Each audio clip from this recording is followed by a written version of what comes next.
एक कंजूस बंदा अपनी लाड़ी कन्नै मेला दिखने जांदा उत्थे मेले जहाज भी आ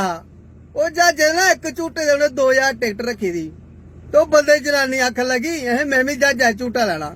ते बंदा आखन लगा यार 2000 बड़ा हुंदा छड्ड परे फिर दिखगे कुदै जनानी आखा तुसें मिगी कदे नहीं झूटा दिता इन्ने बारी आख्या मैं तुसें कदे नहीं झूटा दिता मिगी जहाजा विच पर अज जो मर्जी होई जा मैं झूटा लैना गै लैना बंदा आख लगा यार ये बड़ा पुठा सीधा जहाज चलांदे नहीं कुदै डिग्गी डुग्गी जाके इहदे कन्नै 2000 बड़ा हुंदा वो मारा उत्थे उंदे दोने लड़ाई लगी ते जेड़ा जहाजा दा पायलट हा भी कोल खड़ोता बेचारा सुना वो उंदे कोल गया आखा मारा तो मी एक पैसा नहीं देओ मैं तुसें फ्री झूटा दें पर मेरी एक शर्त है मी जहाज जियां मर्जी चला लेकिन तुसें दोने बिचा कोई भी तीसरा नहीं चाहिए करलाना नहीं चाहिए जे मासा भी कोई केड़ा कुसकिया तो तुसें 2000 रुपया देना पौना वो दवा मन्नी आखा मारा ठीक है अस नहीं कर लांदे चीज दे गई है मारा जहाज आला केड़ा घट हा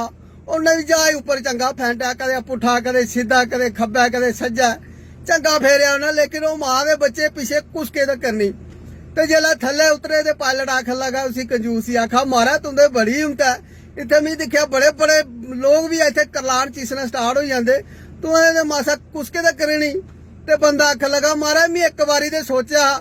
कि करलाइए तुसीं सना कि मेरी लाड़ी डिग्गी पेदी है फिर नहीं सोचा यार 2000 बड़ा हुंदा